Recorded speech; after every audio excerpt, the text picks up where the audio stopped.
Professor Hirabayashi. This is just an amazing person. The internment camps, the defiance. He was a visionary, someone ahead of his time. His legacy is immense, but it was not widely known until quite recently. In some ways, he's lost in history. Gordon wanted to correct injustices. Gordon, he wasn't afraid to challenge the law. He wasn't afraid to challenge the state. One person really can change the world, and he's an example of that. Someone who's got such a legacy, why is he so unknown? He doesn't stand out in some people's minds in terms of being a major historical figure, and yet he was and is to this day.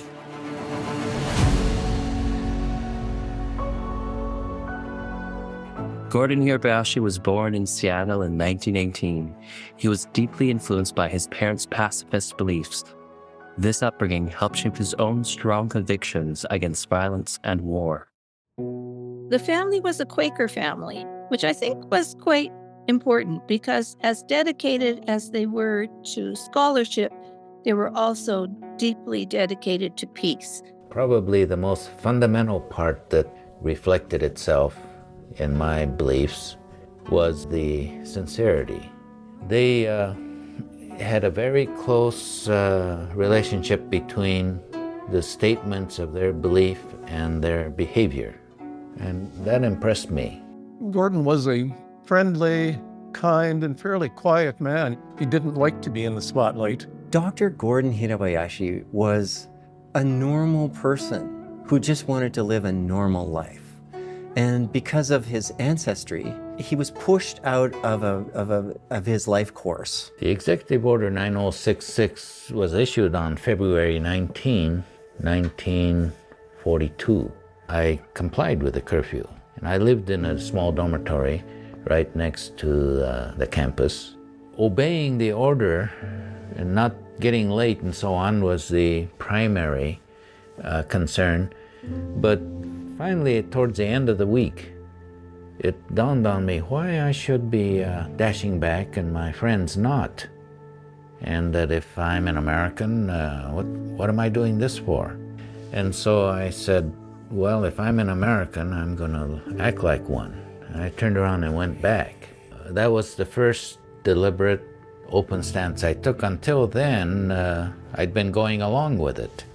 In May 1942, he was arrested for defying internment and curfew orders against Japanese Americans during World War II, arguing they violated his constitutional rights. He appealed to the Supreme Court, which upheld his conviction. He was so strong and so resolute in terms of believing that we should always advocate for what's right. And he took stands that said, no, I'm an American, and if all Americans have certain rights, then I have the same rights. When my mother pled with me too, she said, I admire what you've done, I agree with you, but if we get separated now, we may never see each other again. If a government could do this sort of thing, they could keep us apart. So please, come with us. And I said, I'd like to, but I just can't go. I wouldn't be the same person if I went now, because I took a stand and I can't give it up. After his release from prison in 1943, he earned his PhD in sociology at the University of Washington and then taught at universities in Lebanon and Egypt for several years. He then made his way back to North America, venturing into unfamiliar territory, chair of the fast-growing University of Alberta Sociology Department in Edmonton.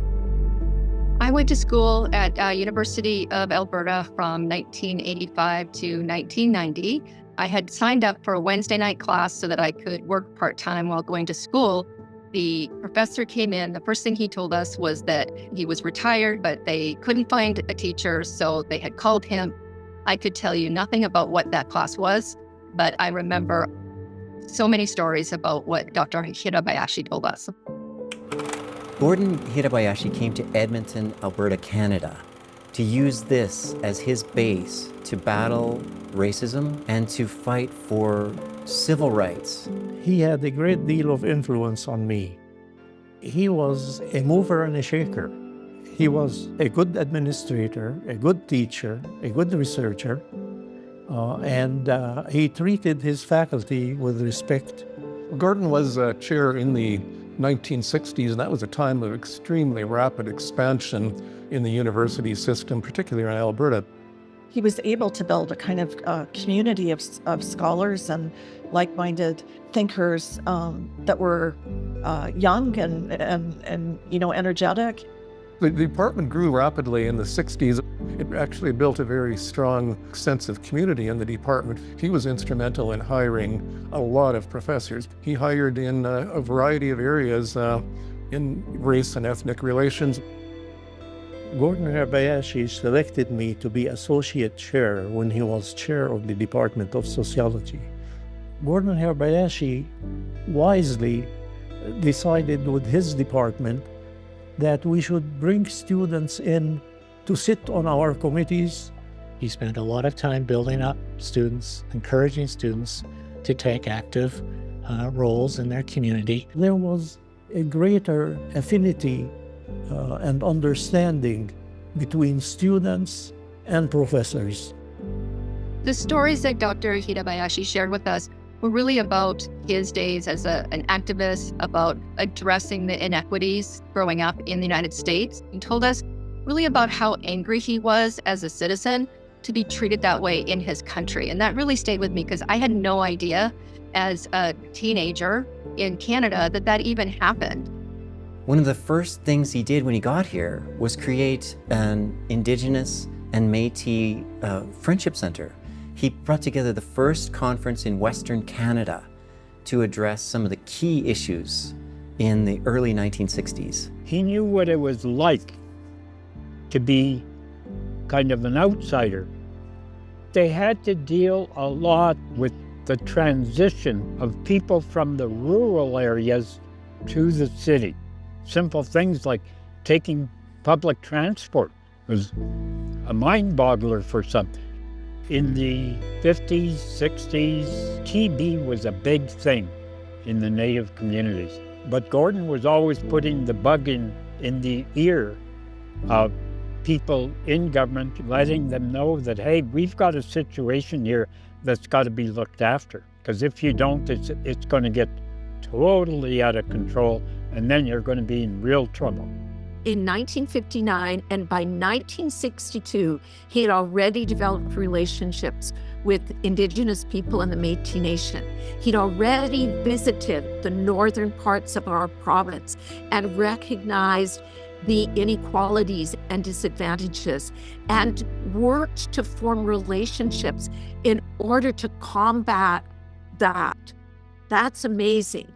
That meant so much to the progress, not just of our Friendship Center, but our communities at large.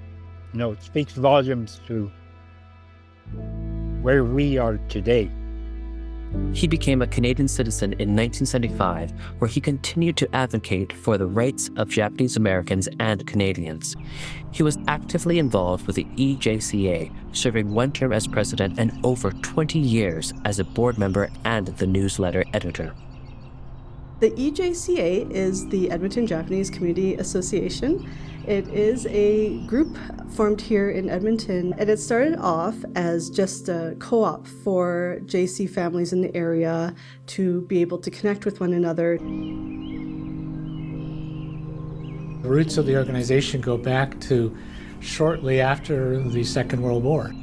Gordon was quite instrumental in helping the Edmonton Association get established, and his influence over the association is very important. He was a very strong proponent of Japanese culture and celebrating Japanese culture, and so he brought that to the board and as president of the association. He was also the creator of the Moshi Moshi newsletter, which we distribute to this day. Moshi Moshi got started to keep the community informed about the centennial activities. Back then it was not handwritten, but typewritten, and there was no photocopy or anything. So it would have been important for the local people to share news and to share their businesses, their big events, not the least of which was redress related during that time. Redress was the movement by Japanese Canadians to right the wrong that took place during the Second World War. It was important to have an apology, but he thought that individual compensation was vital. The government should have to provide something to individual citizens to atone for this. People didn't know if redress would be successful or not. Gordon was always optimistic that it would be successful, and that not only in name but through financial compensation as well. They came in as an alien group to a country where a lot of the people felt was a white man's country. They still think that, This was another thing that they had to cope with. And so objecting to it, even though they felt it was totally unnecessary and totally wrong and it's a discrimination, it wasn't their first line thought to, I'm going to confront this, battle it. A group of us convened a meeting with Gordon, and I was struck by his gravitas. He spoke to us very sincerely. He said, you need to be able to carry this through. You need to be able to get your message to the government. And he was an inspiration. In 1988, after decades of advocacy and struggle, a watershed moment arrived. In August, we had reached a redress settlement. The settlement was announced in Parliament and received a standing ovation from the entire Parliament. In addition to the official apology and the individual redress payments, the Canadian Race Relations Foundation was established to address racism in Canada. Gordon was very much behind that. He had provided the impetus, the passion which he conveyed. His commitment to a redress settlement was tremendously well regarded, admired, and indeed loved by so many of the community, because he represented that figure who had been willing to persevere and never really give up on his sense of human rights and commitment to justice. The Japanese-Canadian redress remains a poignant reminder of the importance of confronting historical wrongs and striving for reconciliation in a nation built on diversity and unity. He fought on behalf of all. He didn't want to be viewed as the leader. He wanted to be the supporter. He believed very strongly that we would not have achieved our goals if it was only for his generation. In his later years, he remained a staunch advocate for civil rights, steadfast in his commitment to justice. His passing in 2012 marked the end of his courageous journey, but his legacy of resilience and principled activism continues to inspire hope for a better future. Being in that class actually really changed my life, and I really looked at what my values were, and hearing the stories of how he really stood up for injustices in different ways and supported people, really sat with me. In recognition of his lifelong dedication to justice and civil rights, Gordon Hirabayashi was awarded the Presidential Medal of Freedom, the highest civilian honor in the United States. It was a powerful moment for those of us who knew him, but it was a powerful moment for the Japanese community in Canada and in the U.S. Gordon Hirabayashi knew what it was like to stand alone. He took his case all the way to the Supreme Court, and he lost. And it'd be another 40 years before that decision was reversed, giving Asian Americans everywhere a small measure of justice. In Gordon's words, it takes a crisis to tell us that unless citizens are willing to stand up for the Constitution, it's not worth the paper it's written on. It is exceptionally meaningful as a story of an individual who fought so much injustice and experienced injustice, experienced imprisonment, that in the end, he had that kind of recognition. To honor Dr. Hirabayashi's legacy, the University of Alberta established a scholarship in his name, encouraging new students to continue his work in advancing human rights and social justice.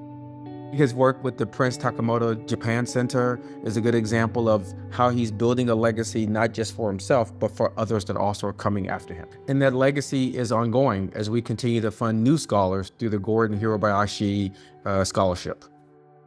It's a real privilege to be able to carry on Dr. Hirabayashi's legacy by developing new forms of understanding and reiterating his projects and his interests in human rights. We're helping to create a Gordon Hirabayashi annual lecture in the Department of Sociology that will bring a kind of critical heft on the kinds of things that were of importance to him. Among the dozen or so students who have won this award, we've seen some really remarkable and interesting research. I'm the first scholarship recipient of the Gordon Hirabayashi Scholarship, and I was awarded it in 2012. Being a recipient of this scholarship was a very meaningful and impactful journey to me. For me, receiving the Dr. Hirabayashi Scholarship was validation in terms of knowing that the work I'm doing is valued and important and a contribution to the scholarly research on human rights. Students are kind of the future. As a scholar at the University of Alberta, I'm standing on the shoulders of some great people like Gordon Hirabayashi, who has fought in his life racism and marginalization of people. And I think I'm just building on the work that he has done. I'm happy to be following in his footsteps, his large footsteps, I think. We speak Blackness as much as Blackness speaks us. Pan-African Symposium is designed to bring together Black scholars from around the world to tackle a whole range of problems and situations that face the Global South. We're here to listen, and we're here to support those communities that we serve as a university. We have worked to share his legacy, share his story, include media or works that are about him, such as the Hold These Truths play, written by Jeanne Sakata. I went to the play and was deeply moved. I have a glimpse of what ought to be. I seek to live as the ought to be is.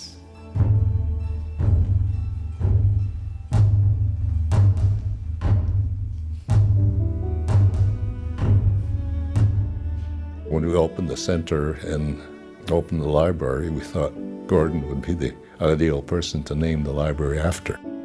The library was named in his honor. It was a small token of what we could do to say to him that his contributions were noted and certainly appreciated. Gordon Hirabayashi's legacy is one of unwavering courage in the face of injustice. It is a testament of a long life anchored in principle and integrity and motivated by a deep conviction that societies thrive when justice, peace, and equality are guarded and protected. So the work that he did, unfortunately, is still relevant because there's still so much work to do. The world is on the precipice of dangerous and massive change. We need champions of justice, like Dr. Gordon Hirabayashi, and individuals who recognize that developing a relationship, talking with one another, is one of the first steps in building collaborations and in understanding one another and creating greater equality.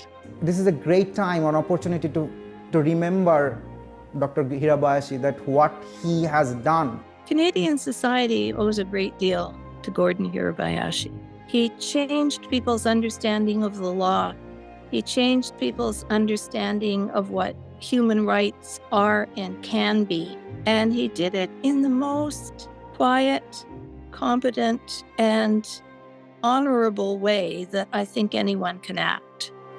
It's vitally important that we continue to advocate for human rights and that we do so in a collaborative fashion. Gordon was a reminder that you mustn't forget what happened because it could happen again. He was a forerunner, and the reality is we need them. We need the champions of civil society.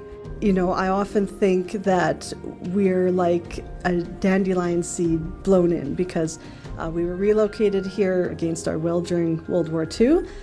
And since then, you know, we don't have the deep root system that connects us, but like a dandelion on the concrete, the roots try to find a way to find stability and nourishment because they want to grow and flourish. And that's what I think of our JC communities here. That kind of spirit and perseverance, I think, is what Gordon embodied as well.